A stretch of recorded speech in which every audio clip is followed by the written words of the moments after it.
Gold trusted gold buyers. మీరు తాకట్టు పెట్టిన బంగారాన్ని విడిపించి ఈ రోజు ఉన్న మార్కెట్ ధరకు కొనబడును.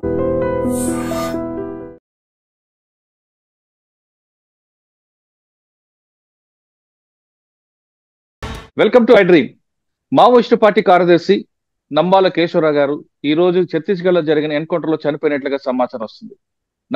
శ్రీకాకుళం జిల్లా చెందిన నంబాల కేశవరావు గారు వరంగల్లో చదువుతున్న టైంలో పీపుల్స్ వార్ వైపు ఆకర్షులై అటు నుండి అటే ఆయన అజ్ఞాతంలో వెళ్లారు. అప్పటి నుంచి పార్టీలో ఉంటున్న ఆయన కార్యదర్శి స్థాయికి ఎదిగిన వ్యక్తి. చాలా విషయాల్లో అంటే పార్టీకి పై చేసడానికి పార్టీ నిర్మాణంలో ఆయనది చాలా పెద్ద చెయ్యి ఉండేది. అలిపిరిలో చంద్రబాబు నాయుడు అటాక్ అవ్వచ్చు, లేదా బలిమేల విషయం అయినా ఎక్కడైనా సరే నంబాల కేశవరావు గారి వ్యూహం ఉందన్న విషయం చాలా స్పష్టంగా తెలుస్తుంది. ఈ రోజు ఛత్తీస్గఢ్ నారాయణపూర్ జిల్లాలో జరిగిన ఎన్కౌంటర్ లో దాదాపు 27 మంది చనిపోయారు. అందులో నంబాల కేశవరావు గారు ఉన్నట్టుగా అక్కడ పోలీసులు కూడా ధృవీకరించారు. ఇదే విషయంపై మనతో మాట్లాడడానికి మావోయిస్టు పార్టీ కేంద్ర కమిటీ మాజీ సభ్యులు జంపన్న ఉన్నారు. వీళ్ళిద్దరూ సమకాలికలు. నంబాల కేశవరావు గారికి జంపన్న గారికి కొన్ని అనుబంధం ఎలాగుండేది, ఆయన యాక్టివిటీ ఏ విధంగా ఉండేది, అతను పార్టీలో ఉన్నప్పుడు ప్రజల కోసం ఏ విధంగా పనిచేసేవారో, అతని ఆలోచనలు ఏ విధంగా ప్రజల కోసం ఉండేవి, బడుగు బలహీన వర్గాల అభివృద్ధి కోసం ఆయన చేస్తున్న కృషి ఏ విధంగా ఉన్న విషయాన్ని జంపన్న గారు తెలుసుకుందాం. అన్న నమస్తే.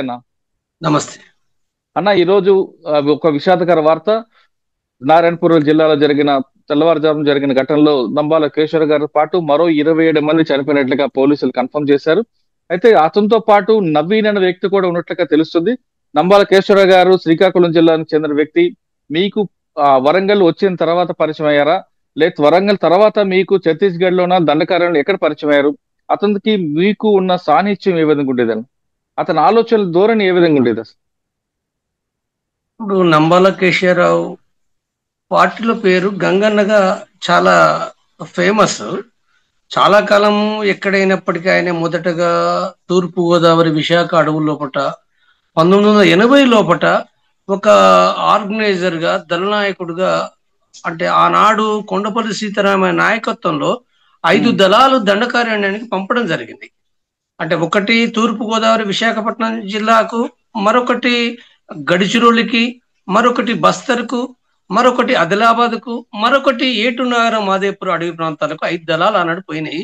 ఆ 5 దళాల లోపట తూర్పు గోదావరి లోపల పనిచేసిన దళం గంగన్న నాయకత్వం లోపల మొదటగా పనిచేసింది. అది అంటే ఆనాడు ఏదైతుందో, అంటే ఆయన మొదటి నుంచి అంటే 80 లోపల అక్కడ దళనాయకుడిగా పనిచేస్తూ, ఆ తర్వాత ఒక రాష్ట్ర నాయకుడిగా దండకారణ్యం అనే ఒక రాష్ట్ర జోన్ ఏర్పాటు చేసినప్పుడు, అంటే ఆ రాష్ట్ర జోన్ అంటే దాన్ని FLC అన్నారు, ఫారెస్ట్ లైజాన్ కమిటీగా ఆనాడు పిలిచింది. అది అంటే ఆ ఫారెస్ట్ ప్రాంతాన్ని. కాబట్టి అది ఒక రాష్ట్ర జోన్ గా ఆ రాష్ట్ర కమిటీ మెంబర్ గా గంగన్న పనిచేసిండు. గంగన్నగానే చాలా కాలం కూడా మొత్తము అంటే దాదాపుగా ఒక 95-2000 వరకు కూడా అదే పేరుతో కొనసాగిండు. ఆ తర్వాత బసవరాజుగా లేదా ప్రకాష్ గా ఇంకా కొన్ని మారు పేర్లు ఉన్నాయి. కానీ గంగన్న, బసవరాజు అనేది అది చాలా అంటే ఒక ప్రసిద్ధి చెందిన పేర్లవి. అయితే నాకు గంగన్న అనేది ఉందో, గంగన్న నాకు పరిచయం అయింది 94-95 తర్వాతనే నాకు గంగన్న పరిచయం. నేను ఉత్తర తెలంగాణ నేను పనిచేస్తున్నప్పుడు గంగన్న అక్కడ దండకారణ్య పనిచేసిండు. వాస్తవంగా గంగన్న నాకంటే సీనియర్, సమకాలికం కాదు. గంగన్న తను పార్టీ కార్యకలాపాల 74లో ప్రారంభించిండు. RSU కార్యకలాపాల ద్వారా వరంగల్ ఇంజనీరింగ్ కాలేజ్ నుంచి ప్రారంభించిండు. ఆయన అక్కడ వరంగల్ సిటీ కమిటీ మెంబర్ గా కూడా పనిచేసిండు. 80 వరకు కూడా అంటే కొంత సెమీ లీగల్ గా కూడా ఉంటూ 80లో మాత్రమే ఆయన అండర్ గ్రౌండ్ గా పూర్తిగా అడవిలోకి వెళ్ళిండు. అంటే నేను 1984 లోపల నేను అండర్ గ్రౌండ్ లోకి నేను పోయినప్పటి నుంచి కూడా ఉత్తర తెలంగాణ నేను పనిచేస్తున్నా. నాకు పరిచయము నాకు అయింది ఏంటంటే 1993 తర్వాత మేము కలుసుకోవడం జరిగింది. 1995 లోపల ఒక స్పెషల్ కాన్ఫరెన్స్ సందర్భంగా కూడా మాకు ఆ పరిచయం జరిగింది. ఆ తర్వాత నాకు 95 తర్వాత 2000 లోపల నేను కేంద్ర కమిటీ మెంబర్ గా కూడా నేను ఎన్నిక కావడం జరిగింది. ఆ సందర్భంగా ఏంటంటే మేము ఆ కేంద్ర కమిటీలో మేము పనిచేసినాము. తర్వాత కేంద్ర కమిటీ కింద ఉన్న CRB, సెంట్రల్ రీజనల్ బ్యూరో అనే కమిటీ లోపల కూడా మేము కలిసి పనిచేసినాము. అది మాత్రమే కాకుండా మేము CMC లోపల కూడా నేను కూడా 2007 తర్వాత CMC మెంబర్ గా, అంటే గంగన్న CMC చీఫ్ గా ఉంటే ఆ CMC లోపల ఉన్న కొద్ది మంది లోపల కూడా నేను CMC మెంబర్ గా ఉన్నా. ఆ సందర్భంగా అంటే గంగన్నకు సంబంధించిన ఒక మిలిటరీకి సంబంధించిన నైపుణ్యం కానీ, మిలిటరీ ఎత్తుగడలు కానీ, తర్వాత ఆయన ఇచ్చే డైరెక్షన్ కానీ అవన్నీ కూడా నేను స్వయంగా దగ్గరుండి కూడా నేను గమనించడం అనేది జరిగింది. ఆ రకంగా అంటే మిలిటరీ రంగంలో అంటే ఆర్గనైజేషన్ రాజకీయ సిద్ధాంత రంగంలో కూడా అవగాహన ఉన్నప్పటికీ అందులో ఒక విశేషమైన ప్రతిభ కలిగిన నాయకుడు గంగన్న. అన్న మీరు ఆయనతో పరిచయం చేసిన టైంలో, ఆయనతో మాట్లాడే సమయంలో కానీ ఆయన ఆలోచన ధోరణి ఎలాగుండేదండి? ప్రజల కోసం కానీ, ఇటు కుటుంబం వైపు కానీ, అటు ఆదివాసులకి సంరక్షించడం కానీ, లేదా రాజకీయ చైతన్యం తీసుకురావడం విషయంలో కానీ? నాకు పరిచయం అయినప్పటి నుంచి కూడా నేను గమనిస్తే కేడర్ తోటి కానీ, ప్రజలతోటి కానీ, ఎవరితోటైనా చాలా ఫ్రెండ్లీగా ఉంటూ ఆయన ఎంత ఫ్రెండ్లీగానంటే తను నాయకుడు అనే విషయాన్ని కూడా దాన్ని పక్కకు పెట్టేసి అక్కడ వాళ్ళు ఏదైతే తింటుండ్రో ఆ తినేదాన్ని ఏంటంటే తన దగ్గరికి వచ్చి తను పళ్ళెం పట్టుకుని తను తినుకుంటూ మాట్లాడడం అనేది అందరితోటి ప్రతి సభ్యునితోటి తన నాయకుడు కాబట్టి నాయకులతోటి మాట్లాడడం అని కాకుండా సభ్యులతోటి మాట్లాడడం అనేది చాలా నిరంతరం కృషి చేసేవాడు. ఎప్పటి వరకు అంటే కేంద్ర సెక్రటరీ అయిన తర్వాత కూడా 2016 లోపట గంగన్న కేంద్ర సెక్రటరీ అయ్యాడు. గణపతి తను అంటే ఆరోగ్యం వయసు కారణంగా రాజీనామా చేసినప్పుడు ఏకగ్రీవంగా గంగన్నను కేంద్ర సెక్రటరీకి ఎన్నుకున్నారు. ఆ సందర్భంగా కూడా మేము కలిసే ఉన్నాం, ఒక నెల రోజుల పాటు కూడా కలిసి ఉన్నాం. ఆ మొత్తం జీవితంలో కూడా చాలా నమ్రతతోటి ఓపికగా అందరితోటి ఏంటంటే మాట్లాడే విధానం ఏదైతే ఉందో అంటే కిందికెళ్ళి వాళ్ళ భాష కానీ లేదా వాళ్ళ మాటల లోపట కానీ లేదా అక్కడ ఆదివాసీ ప్రజలతోటి ఇప్పుడు డీకే లోపట ఆదివాసీ కోయ ప్రజలున్నారు, లేదా ఒరిస్సా లోపట కూడా అక్కడ ఆదివాసీ ప్రజలున్నారు, లేదా ఒడియా భాష కూడా మాట్లాడతారు, లేదా ఏఓబిలో వస్తే ఏంటంటే వాళ్ళ యొక్క ఆదివాసీలు అయినప్పటికీ వాళ్ళకు సంబంధించిన భాష కూడా కొంత తేడా ఉంటది. కాబట్టి అంటే మొదటి నుంచి కూడా తను గమనిస్తే ఈస్ట్ గోదావరి లోపట కన్నా ఆదివాసీ ప్రజలతోటి మమేకమై ఆదివాసీ ప్రజలతోటి డ్యాన్స్ చేస్తూ వాళ్ళ తిండి తింటూ తను అక్కడ డెవలప్ అయిన ఒక నాయకుడు, కింది నుంచి డెవలప్ అయిన నాయకుడు. కాబట్టి ఆయన ప్రజలన్నా పార్టీ సభ్యులన్నా చాలా ప్రేమతోటి ఉండేవాడు, చాలా నమ్రతగా ఉండేవాడు, చాలా ఓపికగా ఉండేవాడు.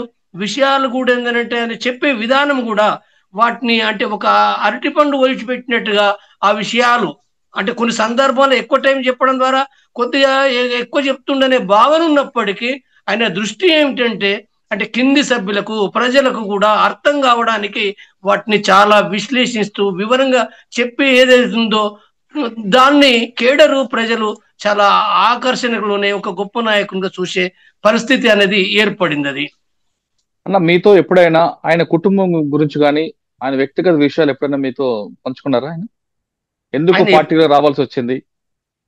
ఆయన ఎప్పుడు కూడా ఎవరితోటి కూడా తన వ్యక్తిగత విషయాలు ఏనాడు పంచుకోలేదు. కానీ ఒక సందర్భంలో ఆయన భార్య సరోజన అనేది చనిపోయింది. ఆదివాసీ కామ్రేడు గడిచిరులు ఆమెది.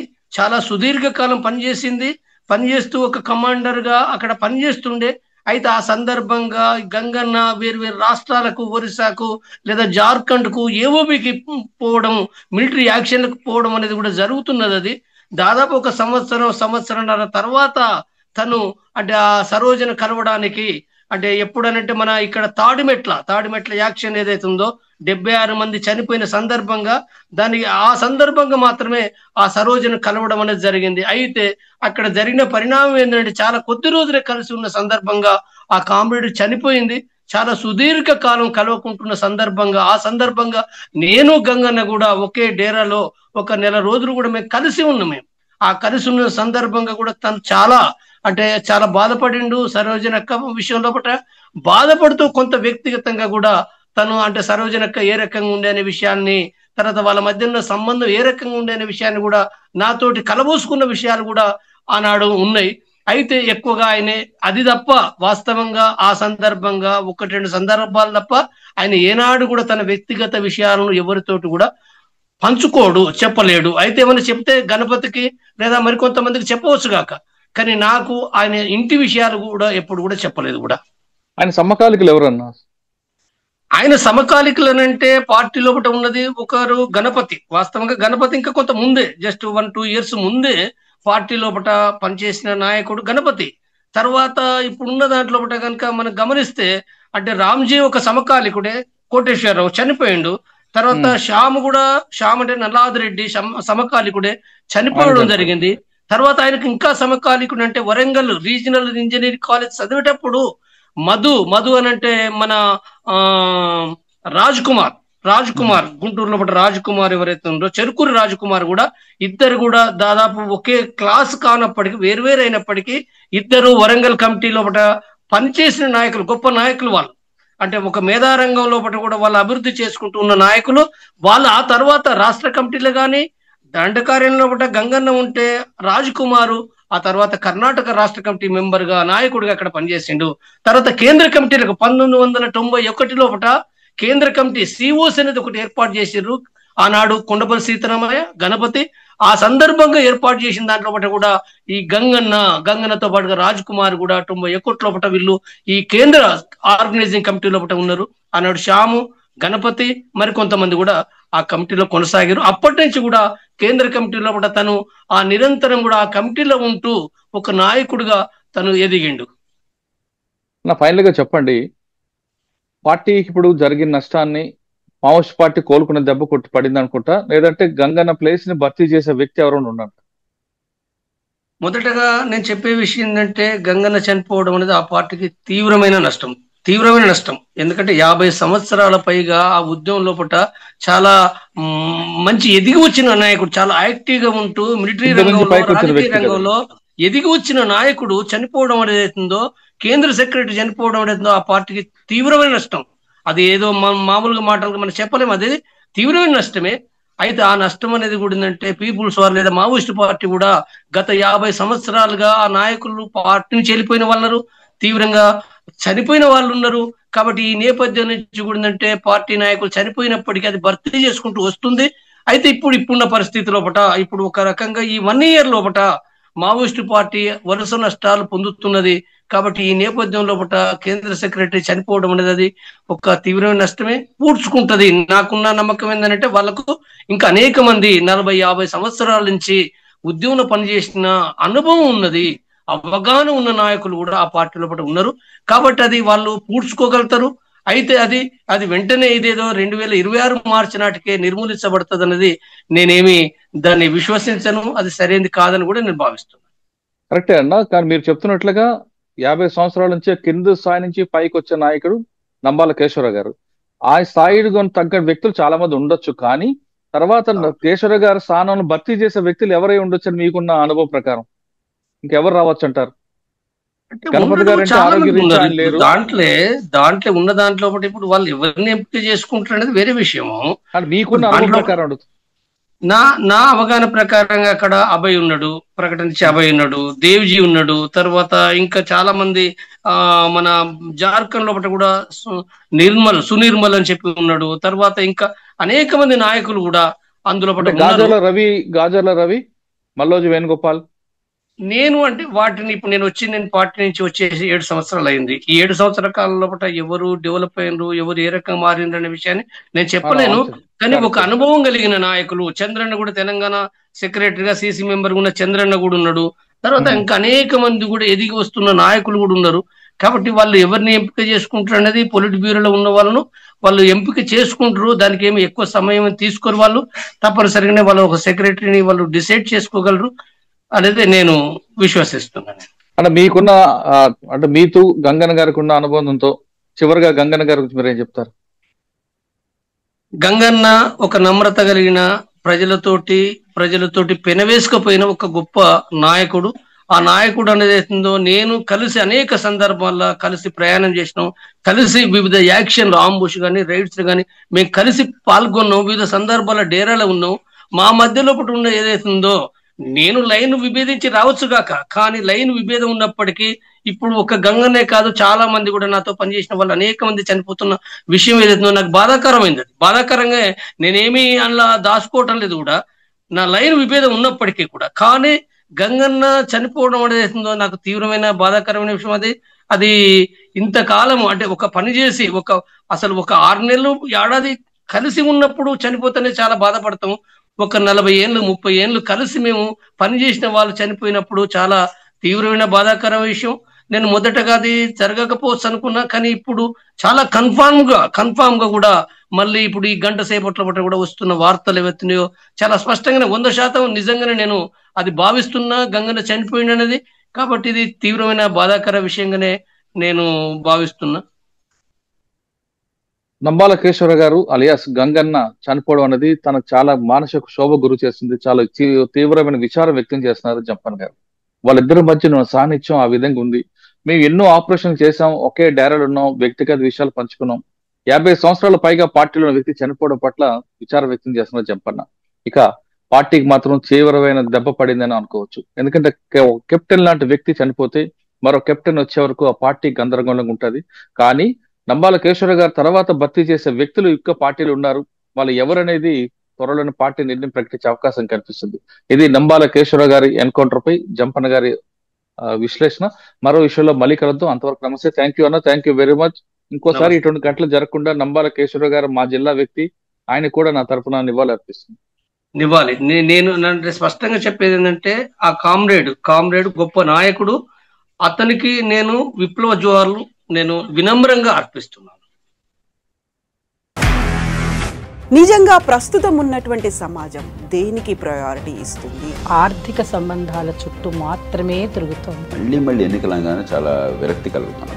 మంచి అనిపిస్తుంది కదా, లేడీస్ కూడా ఛాలెంజింగ్ జాబ్స్ చేసినప్పుడు చాలా బాగుంటది. ట్రాఫిక్ అసిస్టెంట్స్ గా నియమించిన ట్రాన్స్జెండర్స్ అందరితో సాల్యూట్ చేయించుకుంటున్నారు. ఫుడ్ డెలివరీ ఇవ్వటానికి వెళ్ళినటువంటి డెలివరీ బాయ్ అనిల్ పై కళ్ళ ముందు